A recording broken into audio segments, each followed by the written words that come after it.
Hello, and welcome. Welcome once again to the Secrets of the High Demand Coach. And I am here with yet another high demand coach, and that is Alexis Haselberger. She's a time management and productivity coach who helps people do more and stress less through coaching, workshops, and online courses. Her pragmatic yet fun approach helps people to easily integrate practical, realistic strategies into their lives so that they can do more of what they want and less of what they don't. Alexis has taught thousands of individuals to take control of their time, and her clients, tell me if you've heard of any of these, include Google, Lyft, Workday, Capital One, Upwork, and so many more. Well, Alexis, I'm so excited to have you on the show. Welcome, welcome, welcome.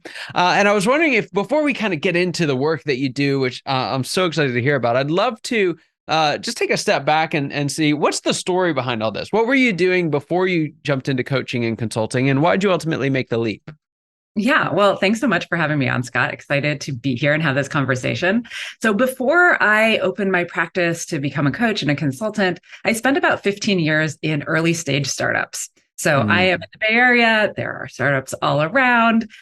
Startups are really like fast paced, hardworking culture. There's always like way more to do than people to do it.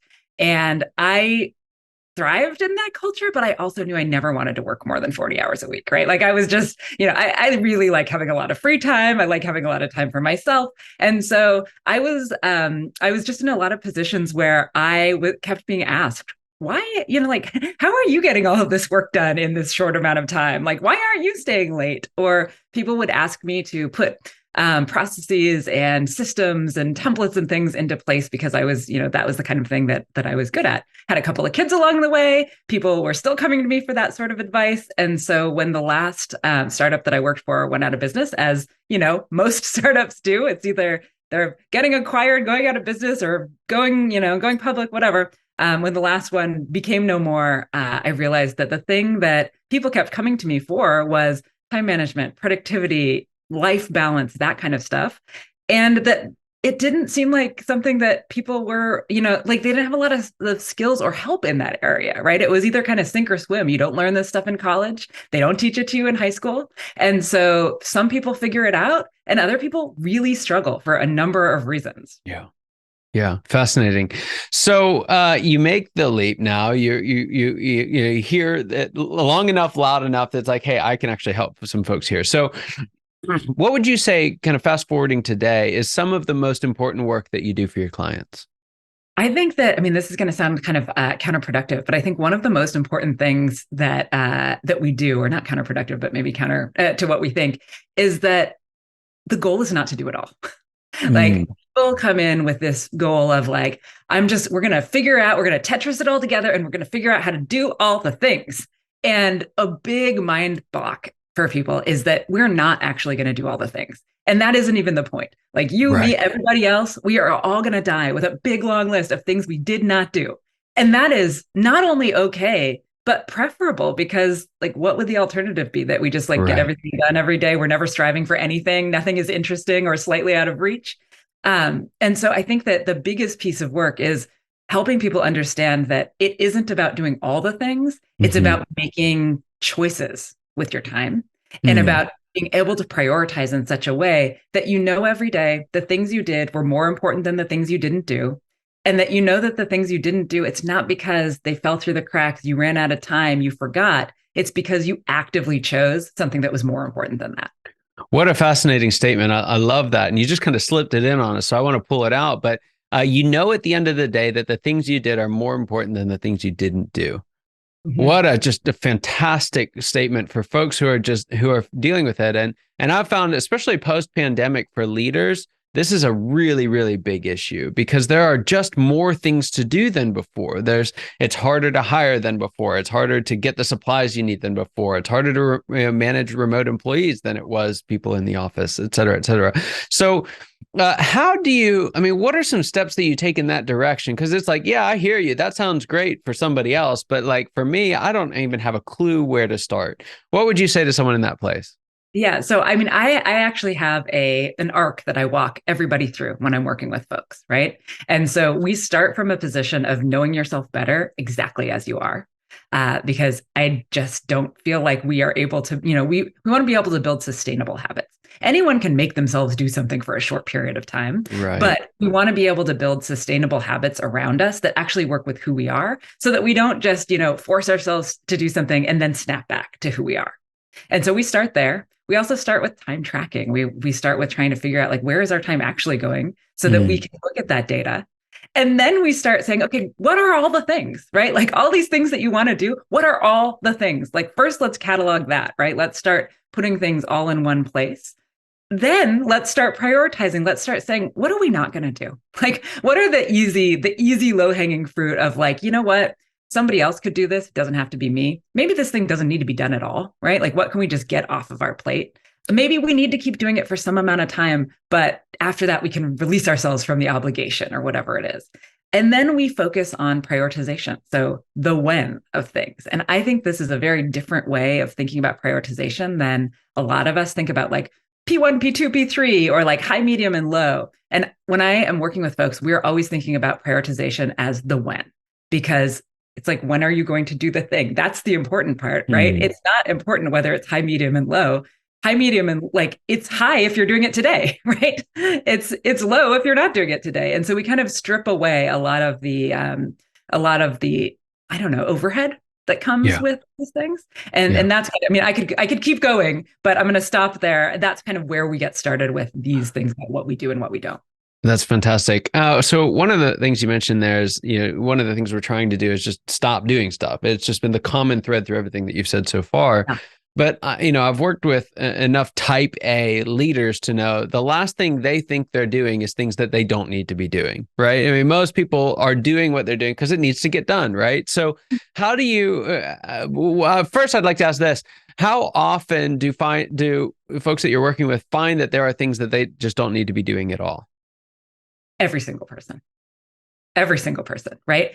And it's not always that it's things that we're just not going to do ever, right? Sometimes it's like, hey, this is just not a priority for right now, so we're going to put it, 3 months from now or whatever. Sometimes it's, you know what, this does need to be done, but not by me. Like, I'm the leader of a company. I don't need to be doing this work. I could delegate that to someone, or I could outsource that thing, or I could train my kids to do it, or like whatever. I mean, there's a lot of ways that we can get things off of our plates. Yeah. And then there's also a lot of stuff that we actually just don't need to be doing, like that nobody needs to be doing, that we think is moving the needle, but isn't. And so I think that's another key thing, right? Is like, sometimes we're doing things a lot via habit. Right? It's like, we're just used to doing it that way. This is the thing we've always done. And we haven't always taken the moment to raise our heads above and say, like, is this thing that we're doing actually doing what we want it to do? Yeah. Right? Yeah. And should we keep doing it? Should we iterate on it? Or should we stop? And how do you do that? Because I mean, a lot of times there is no playbook, right? Especially the higher you go in an org chart, the earlier you are in the history of the organization. I mean, you spent a lot of time working in startups. A lot of them don't work, right? Like, we fundamentally don't know what works and what doesn't. So how do you help people when it comes to like, are we going to stop doing this or keep doing it? How do you help them understand, is this actually moving the needle? Well, we track things, right? And so I'm a huge believer in experimentation, because we don't, like, that's how we get to the things that work. And so first step would be like, is there anything in here that you can measure, right? Or let's try an experiment of, let's not do this for 2 weeks and see what happens, right? Like, does anything, or, whatever time period is not like super risky, right? But I find that a lot of times people are stuck in a mode of doing something because they think that thing has brought them success in the past, instead of realizing that they might have had success despite that thing that they've been doing. Yeah. Right? Yeah. Yeah. I mean, that's so true. And I see it all the time. And I can only imagine some of the stories that you have with that. I'd like to shift gears just a little bit, because we've kind of talked about this somewhat in the context of a person. What does this look like organizationally? Because I know you do work with teams as well. How does this, like, this sea of things that we can be doing or should be doing, show up in a team environment? Yeah. So I think there are a lot of, when you're working with teams, we're working on slightly different things, right? We're working on things that like we can assess together. So one of the things that we'll do is talk about having a shared task management system or project management system, because when we are all using the same thing, and we're all updating the same things, that actually eliminates a lot of churn in organizations, right? Because we have to have many fewer status update meetings if everyone can check our Asana and see what's actually going on, right? I do a lot of work around meetings and meeting audits with companies as well, because I think, as you know, I'm sure, meetings are up like 200% from pre-pandemic, and there were still too many meetings before that. And so really working on like, are we spending our synchronous time in the right place? How could we move things more asynchronously and still get the same things done? Yeah. Why are we meeting? And when we are meeting, are we using agendas? Are we sticking to the time we've set aside? Are we knowing what we're meeting about? I mean, this is a huge one. It sounds so basic, right? But so many meetings that people have on their calendars, they don't know why they're there or what they're supposed to be accomplishing. Yeah, it is so very true. And to be fair, there's a number of models out there that kind of teach this ad hoc style of meeting protocol, right? You show up, you talk about a few things, you kind of stick your finger in the air, pick the one that's most important. Is that right? How do you balance showing up to the meeting with a preset agenda and everything's already defined versus having an adaptable dynamic meeting structure? How do you fit those two together, or do you? Well, I really would say, what is the purpose of your meeting if there's not a goal, right? Like, why are we meeting? Now, the goal doesn't always have to be, we're making a decision on X, Y, or Z, but I think that understanding what the goal of the meeting is valuable no matter what. So it might be, and I think that there's a bifurcation of, is this a discussion meeting or a decision meeting? And when those things are mismatched in people's minds, everybody gets frustrated, right? Because some people are like, no, we're trying to make a decision here. And other people are like pontificating about things, right? And people are just annoyed. And so I think that one of the things is that we should not have a meeting if it's just a throw our finger in the air and like, let's talk about something, right? If the goal is just let's talk, then I don't actually think that's worthy of people's time. Yeah. Now, if the goal is, hey, there's a specific issue and we're not really sure how to move forward with it. So the goal of this meeting is to talk about ideas, brainstorm ideas, evaluate ideas, and we're not planning to have a decision at the end. That's fine. But everyone needs to know that going in. Yes. I'm not a big fan of meetings that are just like, hey, we just have this weekly meeting on the calendar and we'll figure out what we're going to talk about when we get there, because we can talk about anything for an hour. It doesn't mean it's actually going to move things forward. There's a client that we've worked with, and the CEO, much to the chagrin of everyone else, but in a great degree of wisdom, cancels every single meeting every single January. So if you want to have, especially standing meetings, you have to get back together and say, hey, this is why we're going to have this meeting this year. Because they just add and they add and they add. And it's actually the same thing you talked about in like, should we do this, right? You thought at one point in time it was helpful. It may or may not have even been helpful back then. And it may or may not be helpful now. Yeah, I love that. It's like a forced meeting audit. I'm sure people are annoyed, but I love it. That's fascinating. All right. So here's a question that I like to ask every one of my guests. And that is, what is the biggest secret that you wish wasn't a secret at all? What's that one thing that you wish everybody out there listening today knew? I wish that everyone knew that they're not doing it wrong. There's no like one right way to do things. And that it's really much more about personalization, iteration, et cetera. Like I feel like I meet with so many people who are like, I've read Getting Things Done and I just couldn't implement it and I feel like a failure, or I've read Atomic Habits, or I've read blah, blah, blah. And all of those things have great nuggets in them, right? But that doesn't mean that you're going to be able to implement it exactly as it worked for the person who wrote it, right? And we feel a lot of shame and a lot of failure when we can't implement this thing that somebody wrote as like a best practice. And it's just because we're all different, right? We all have different brains. Like some things are going to work for me that are not going to work for you, and vice versa. And as soon as we can start admitting that and accepting that, then we can move on to the real work of figuring out what works for us. I mean, I just had someone in one of my group coaching courses, and she said, I'm just feeling so free knowing that I don't have to try to make myself be a morning person anymore. Yes. And I'm like, yeah, exactly. Like waking up has been the hardest part of my day since I've been 5 years old. Like I am not a morning person at all. And of course I have had periods of time where I can get up early. I have children, right? But that as soon as summer comes around and they're not in school, like I'm sleeping later, like my snap back to who I am. And so it's really that like just accepting who you are and working around that instead of trying to shove yourself in somebody else's box. Yeah. And yeah, that's so good because I mean, who hasn't gone out and tried all of those things, right? It's, Mhm. every leader out there has at some point come out with their like, this is how I organize my day. And we're like, this is all I want to do. And for those of you who've done that and felt bad about not doing it, seeing behind the curtain for a lot of those leaders, they don't use it either, right? Like it's a friend and mentor of mine, Les McEwen, talks a lot about his ideal day, right? This is what my ideal day looks like. And if you ask him, he'll say, yeah, I never have an ideal day, but I know what my ideal day is and I can build toward that. Yeah, Yeah. I love that. I do an ideal schedule exercise with a lot of my clients as well. And I say the same thing. It's like, we're not going to reach your ideal schedule. That's okay. But you don't want to cut yourself off at the knees, like imagining that it's impossible. You Yes. want to keep making small iterative changes towards that. Yes.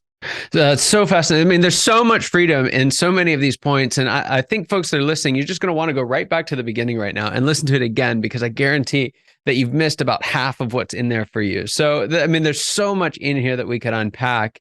But I'd actually like to shift gears one more time and talk a little bit more, kind of where we started with you. And so I'm going to have you take off your coach, consultant, advisor hat, productivity extraordinaire. I'm going to have you put on your CEO hat, jump into the ring with the rest of us, and talk to us a little bit about what the next phase of growth looks like for you, your organization, and your leadership, and what challenges you think you'll have to overcome to get there. Yeah, thanks for asking about this. So for me, the next horizon is that I'm really trying to shift the balance in my business more from one-on-one into more group-based methods. And the reason for this is, I have both of these things going on right now. It's just that the balance is more skewed towards one-on-one and a little less skewed towards group, but I want to switch those. And the reason that I'm doing that is because when I started my group program, I was booked out for one-on-one for several months at a time. And that did not feel good to me. It really felt bad to have somebody come to me, be in need, know that I could help them, but be like, well, can we get started in 6 months? I know you're in pain right now, but like, can we get started in 6 months? And so I'm really trying to shift towards this model so that I can serve more people to be able to help more people. And so that's what I'm facing. And then in terms of challenges, it's like, well, you know what? Now I have to become a marketer, right? Because when you want to be able to serve more people and to grow that side of things, you also have to learn different marketing skills that, are more advanced, let's say, than, I don't know, word of mouth and just letting people come to you. I love that. I love that. Thank you so much for sharing. Now, I know some folks are listening to this and just saying like, yes, finally someone who gets me, right? And there's a sense of hope with their own productivity that they haven't felt in a long time. So that person who's sitting there wants to know more about what it's like to work with you and the work that you do. How can they find out more? Yeah, they can reach me at my website, which is alexishaselberger.com, which hopefully I'll put in the show notes. Nobody will be able to spell it. And you can also find me on Instagram at do.more.stress.less, and on Facebook at do more stress less, and on TikTok at do more stress less. Fantastic. I love that.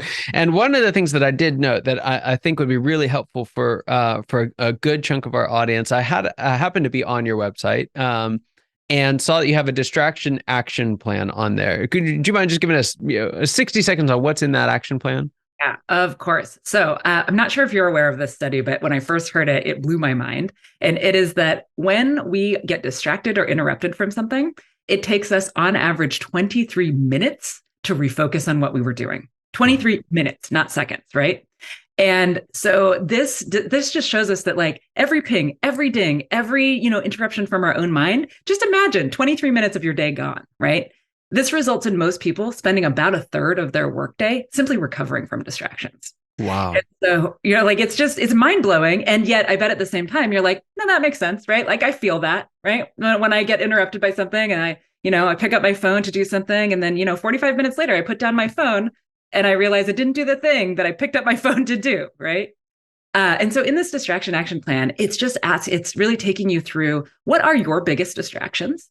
And then providing a number of concrete, doable, you can implement them today techniques to reduce those distractions so that you can gain back your time. And so, No. yeah, anyone is able to go to my website. It's right there on the homepage. You can download that for free. And that'll, hopefully you'll be able to claw back a couple of hours of your day just with that. I love that. Fantastic. So head over to alexishaselberger.com. Well, Alexis, thank you so much for being on the show. It's just absolutely a joy and pleasure to have you on today. Thank you so much. And for those who are listening, your time and attention mean the world to us. I hope you got as much out of this conversation as I know I did, and I cannot wait to see you next time. Take care.